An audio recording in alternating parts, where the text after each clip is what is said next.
तुमको सुनाए कैसे। कितने चेहरे हैं आपके? एक सीधे साधे इंसान को बेवकूफ बनाते हुए शर्म नहीं आती आपको? आपको अपने सीधे साधे बाप को आजमाइश में डालते हुए तरस नहीं आया? मेरा दिल आप जैसा नहीं है ना, जो अपने मुर्दा जानवर बेचने वाले खानदान को बचाने के लिए दूसरों की ईमानदारी को मशकूक बना दे।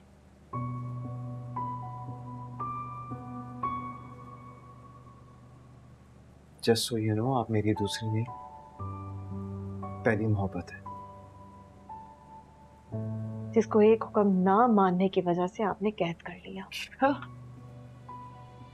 आपको क्या लगता है कि हुक्म ना मानने पर आपको अरेस्ट किया गया है? तो और क्या वजह है? नहीं, अभी तो कह रही थी कि खानदान की वजह से अरेस्ट किया है, हुक्म ना मानने पर किया। पहले एक वजह डिसाइड तो कर लें आप। वजह जो भी हो, मेरे बाप को बेवकूफ बनाना बंद करें। बंद करें अपनी ये अपनाहियत का ढोंग,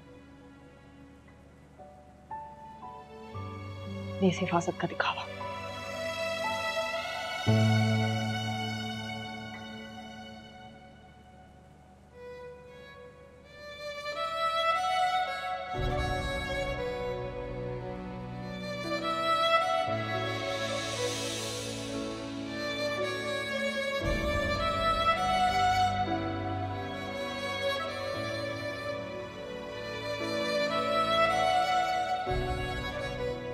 मुझे लगा था कि आप अलग हैं,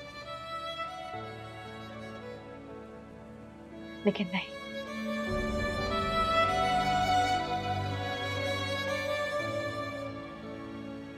आप तो अपने खानदान वालों से भी ज्यादा नापरस्त हैं।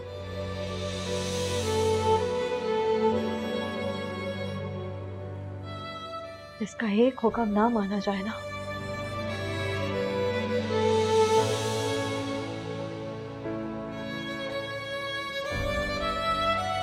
तो अपने मुहाफिज को मुजरिम बनाकर जलील कर।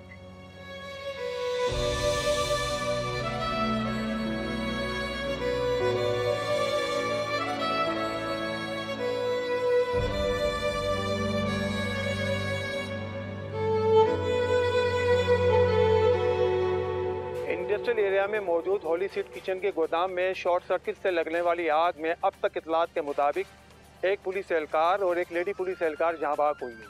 पुलिस ने शक जाहिर किया है कि ये आग दरअसल हादसा नहीं बल्कि जानबूझकर लगाई गई थी।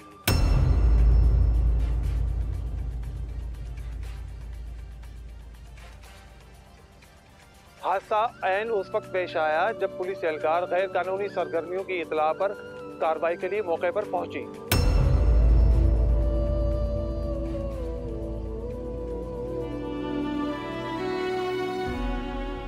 ये तो वही गोदाम है। ये शॉर्ट सर्किट हुआ नहीं, करवाया गया।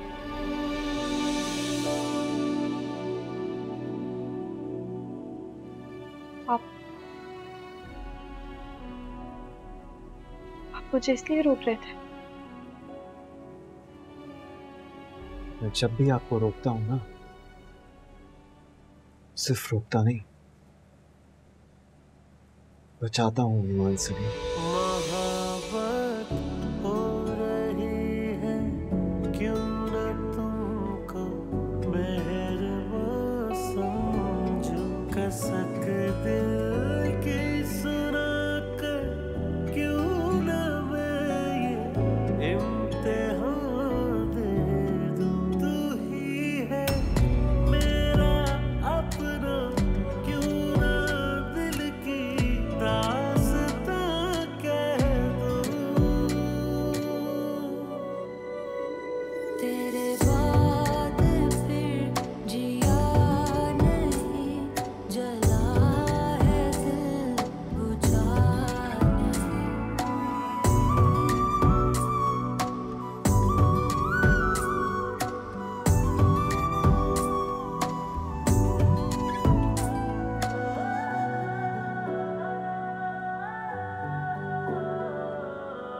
मीडिया ने एक अफसोसनाक अफवाह फैलाई हुई है कि असिस्टेंट कमिश्नर ईमान सलीम को एंटी करप्शन डिपार्टमेंट ने अरेस्ट किया है।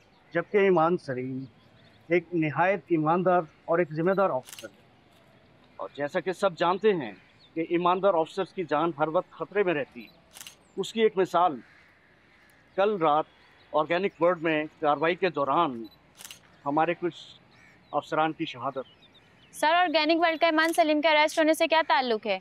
Sir I will take it from him. Sure. अस्सलाम वालेकुम जी। ईमान सलीम अरेस्ट नहीं हुई थी। एक्चुअली वो ऑर्गेनिक वर्ल्ड वालों के वेयर हाउस जा रही थी, जहां पर मुर्दा जानवरों को जमा किया हुआ था, वो रेड करने के लिए जा रही थी, इसलिए उनके साथ एक्स्ट्रा नफरी मौजूद थी, जिसे मीडिया ने वक्त से पहले नशर करके ऑर्गेनिक वर्ल्ड वालों को खबरदार कर दिया और ईमान सलीम के पहुंचने से पहले वहां पर शॉर्ट सर्किट हो गया।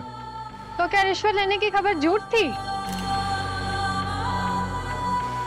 झूठ थी, इसलिए तमाम न्यूज चैनल्स को डिफेमेशन का नोटिस भेज दिया। लेकिन मैम हमें पता चला है कि ऑर्गेनिक वर्ल्ड से आपने कोई चेक लिया है जिसे कैश भी करवाया गया है। वो चेक मैडम को नहीं, मुझे भेजा गया था। मेरे वालिद साहब की जायदाद का एक मामूली सा हिस्सा है। सर, आपकी जायदाद ऑर्गेनिक वर्ल्ड वालों के पास है? वो मेरे वालिद साहब की जायदाद है। नासिर हसन और सलमान हसन सिर्फ केयर टेकर्स हैं। लेकिन सर, उन्होंने कहा है कि वो प्रॉपर्टी हमें वापस करना चाहते हैं, इसलिए मंथली इंस्टॉलमेंट्स के जरिए वो हमें चेक्स देते रहेंगे। का मतलब आप? अब बाकी की बातें कोर्ट में होंगी, जहां पर डेफेमेशन का केस लड़ने आएंगे आप लोग। Thank you so much, take care, अल्लाह हाफिज।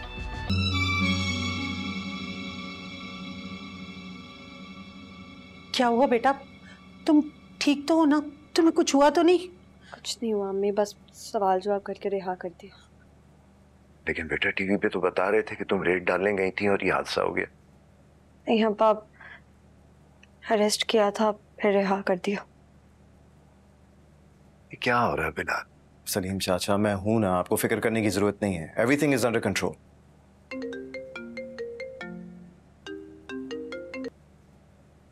बोले ईमान, बोले।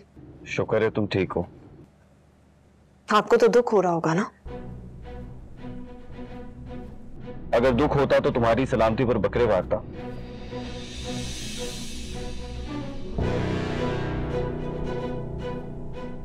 वो बकरे आपने भेजे थे? मैं जानता हूं तुम नाराज हो मुझसे और तुम्हारा हक बनता है, लेकिन तुम सिर्फ एक बार मेरी बात सुन लो, सिर्फ एक बार। एक बार मुझसे कल ऑफिस आकर तो मिलें। बिलाल, तुम इसके घर क्या कर रहे हो? I will be waiting for you. Office आ जाइएगा, ठीक है?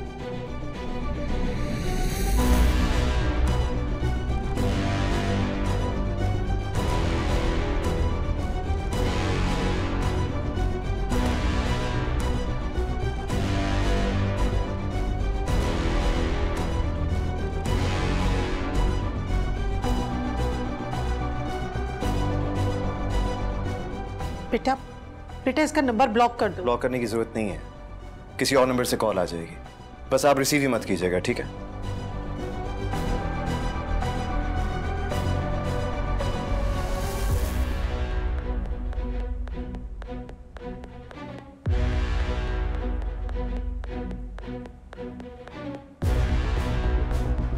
ऐसी भी क्या जल्दी थी कि सुबह तक का इंतजार नहीं कर सके आप? मैंने सोचा बात पर्सनल है तो पर्सनली मिलकर सॉर्ट आउट कर लेते। आपके और मेरे दरमियान कुछ भी पर्सनल नहीं है।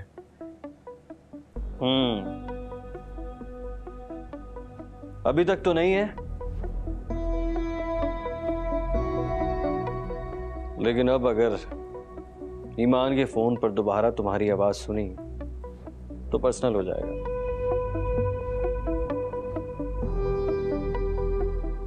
तुम्हें जो चाहिए वो ले लो। जो चाहिए? तुम्हारा हिस्सा, प्रॉपर्टी, कैश, जो भी तुम्हारा बनता है मैं देने के लिए तैयार हूं, ले लो। मेरा जो कुछ भी बनता है उसके लिए आपका तैयार होना शर्त नहीं है, वो तो मैं वैसे भी ले सकता हूं। और क्या चाहिए? आपका कन्फेशन, वो भी सबके सामने, कि आपकी ईमान पर बुरी नजर थी और वो जो शॉर्ट सर्किट। गलत, बुरी नजर नहीं थी, मोहब्बत थी। मोहब्बत है और मोहब्बत रहेगी हमेशा। और इस मोहब्बत का कन्फेशन करने के लिए मैं तैयार हूँ। इनफैक्ट अभी ज़ारा से भी कह के आया हूँ। आप ईमान को हरास करते हैं तैमूर भाई? हरगिज़ नहीं। मैं तो उसकी हिफाजत करता था बेवकूफ। तुमने देखा नहीं था कि मैं किस तरह बात बात पर उसे प्रोटेक्ट करता था? और प्रोटेक्ट करने के लिए आप गेस्ट हाउस लेके जाते थे? वो सब तो ज़ारा की वजह से हुआ था। उसी ने मुझे ईमान के कैरेक्टर को लेकर बदगुमान किया था। उसी ने कहा था कि ईमान का तुमसे, इससे, उससे, पता नहीं किस किस से अफेयर है। तो आपने सोचा कि आप भी फायदा उठा लें?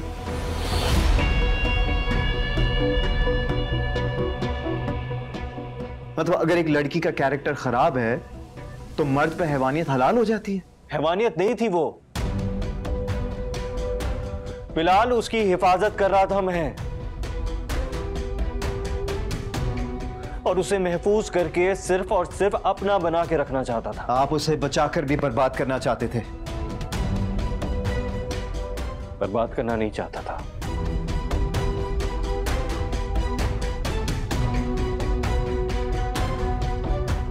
मोहब्बत हो गई थी उससे। क्या करता? क्या करता? खुद पर कंट्रोल करते। शादीशुदा थे आप।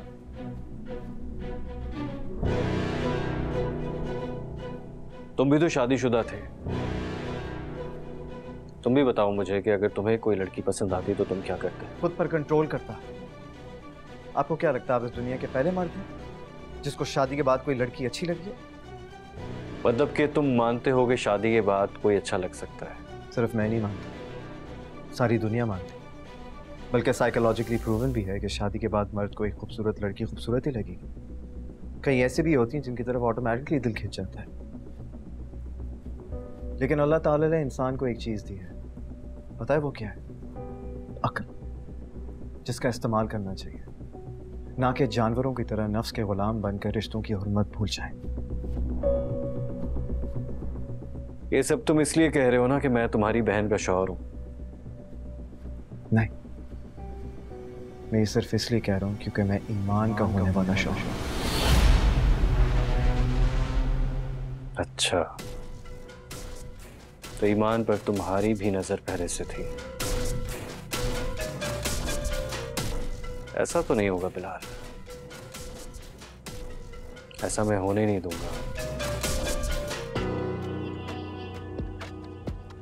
ईमान को मैं किसी का होने नहीं दूंगा। बेहतर यह है कि शराफत से पीछे हट जाओ, वरना क्या? तुम जानते हो ना कि ईमान मेरी कितनी फर्माबरदार थी। सारी सच्चाई बताकर उसे तो मैं मना लूंगा, लेकिन तुम्हें हमेशा हमेशा के लिए मिटा दूंगा।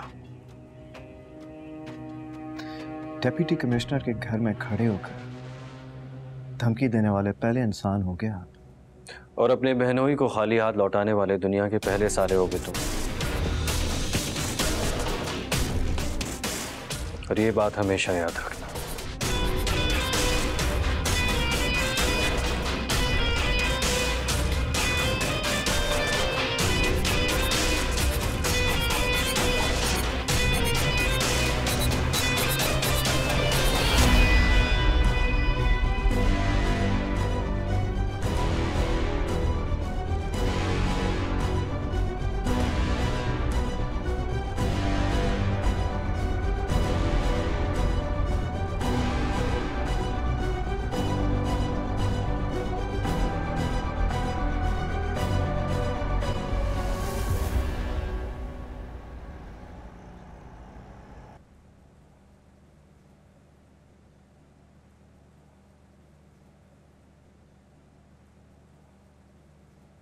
ये लो बेटा, ये रास्ते में किसी गरीब को दे दे।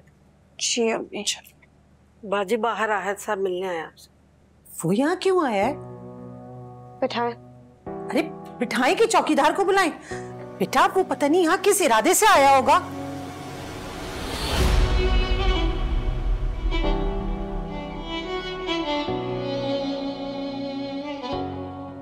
इंसान के इरादे से कुछ नहीं होता अम्मी। अल्लाह ने जिंदगी दी है, उसकी मर्जी के बगैर कोई नहीं ले सकता। वो हादसा मैंने नहीं करवाया था। हादसा? चलो मान लेते हैं।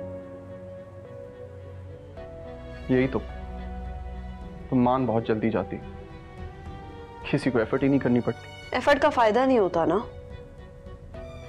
बच जाते हैं। देखो ईमान, तुम गलत सोच रही हो। दुनिया तुम्हारे कहने से नहीं चलती। तुम मुझे बताओगे कि मैं क्या सोचूं? नहीं, मैं बस तुम्हारी गलतफहमी दूर तुम होते कौन हो मेरी गलतफहमी दूर करने वाले? तुम खुद को मुझसे दूर रखो, बेहतर होगा।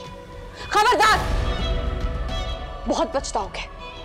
पछता तो मैं तुमसे मोहब्बत करके रहा हूं ईमान। कभी कभी तो मुझे यकीन नहीं आता कि मैं तुम जैसी लड़की के लिए दुनिया को ठुकराने वाला। Just shut up!